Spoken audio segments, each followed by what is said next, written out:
A whole bunch of men running around with no women. You know what that says? Now, I'm going to be polite, but I think you'll understand it. That means crime.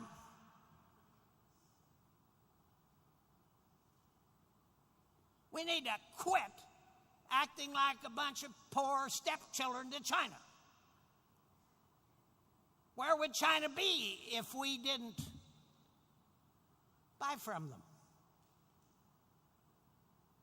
People say, well, they own our debt. They own 12% of our debt. Let's get that straight, number one. Number two, if they call in that debt, we don't trade with them, and they go broke. We're in bed together. We have an incestuous relationship. We need each other. So don't talk to me about how great China is and how much we got to worry about China. They spend a third of their income on food. We spend less than 10%. Now, why do we spend less than 10%? Well, number one, we have a market economy. Number two, we're innovative. Number three, we have the infrastructure. Now, it is deteriorating, and we need to put some money in that highway trust fund, and we need to improve our infrastructure. Yes, as Simpson Bowles says, we need to increase the gasoline tax. We haven't done that for almost 30 years. How else are you going to keep roads up? Why do we spend less than 10% on our food supply? We've got skilled farmers. We have a safety net under farm income, a farm bill. We got land-grant university education. We've got the research arm. We do the research for the rest of the world. We say our education system's gone to hell. Who by far gets the most Nobel Prizes? Year in and year out. No other country holds a candle to us. Does our education system need some changes? Yes. But it doesn't need overhauled. And we've got to be careful we don't throw the baby out with the bathwater. I agree completely with your incoming president. You belong down on the farm with the farmers. And that's where you'll get your support. You know, there's no substitute for that local county agent. I've been there. I know who's on the firing line. I know what you can do in your community. And that's why, as a state leader in extension at K-State, my secretary understood when a county agent called, she put him through. Period. Now, I want to give you a little history lesson. 1862. We had a president by the name of Lincoln. And you know, the interesting thing is, every time this country's been in deep trouble, a leader has come out of the hinterland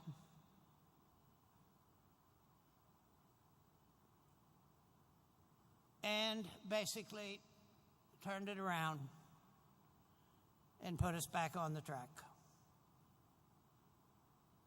I wished I could tell you who it is. I don't know, but I have lots of faith that we'll find maybe, just maybe, her.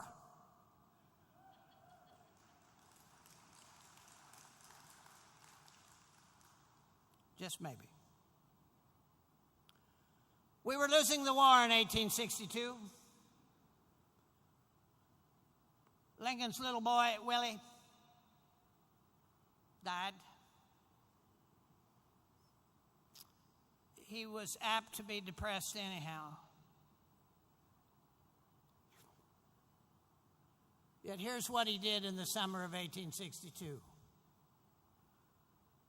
He put through the Congress the act that created land-grant universities. In some parts of the country, it's the Morrill Act. In other parts of the country, it's the Morrill Act. In 1862, he put through the Homestead Act that distributed federal land to farmers. He put through the Transcontinental Railroad Act that opened the West. And he established the United States Department of Agriculture. He did that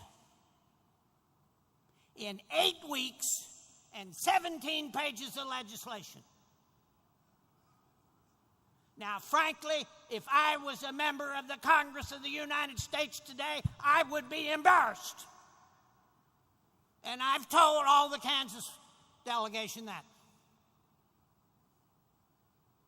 Senator Roberts, Senator Moran, friends of mine and good people. And they are embarrassed. 8 weeks and 17 pages. The index to the health care bill is 42 pages.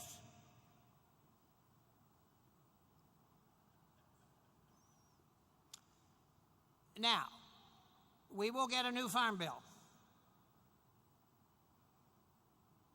I'm not the least bit concerned about that. Why? Most people don't understand this. The 2008 Farm Bill, which expires the end of 2012, is a series of temporary amendments to the permanent legislation, which was written in 1938.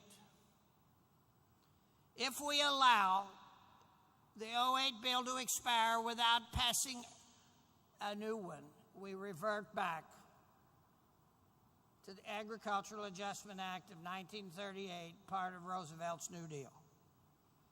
It was written for an isolationist economy, not a world global economy. It would clearly price us out of the export market. We put some permanent amendments onto that basic legislation in 1949.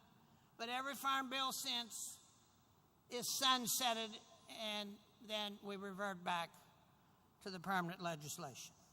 That will force something to be done by the end of 2012. And there is not 60 votes in the U.S. Senate to repeal the permanent legislation. So we will get a farm bill. They may kick the can down the road. It may take early 2013 to get it done. But it'll happen. And it won't be gutted. We're going to have a big debate over a definition in that farm bill on actively engaged in farming. What does that mean? Now, I've known a county agent or two that does a little farming on the side. So they can practice what they preach. Are you actively engaged in farming? That's an interesting question. That's a lawyer's field day. I've got a daughter, a son-in-law, and a niece that are attorneys, so I believe in full employment for attorneys.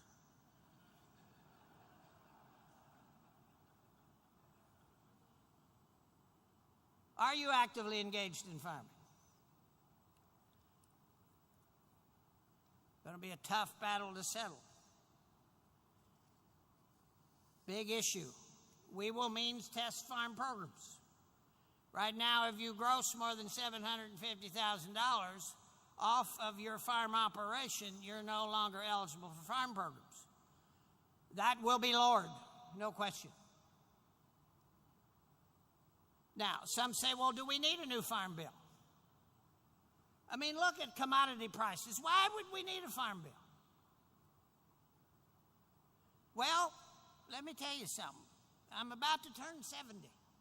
And I've lived through 4 of these euphoric times on farm prices when everybody, including farmers, said, we've reached a new plateau. First law of economics, what goes up will come down. And we will see a new era. I won't predict when, but it's not that far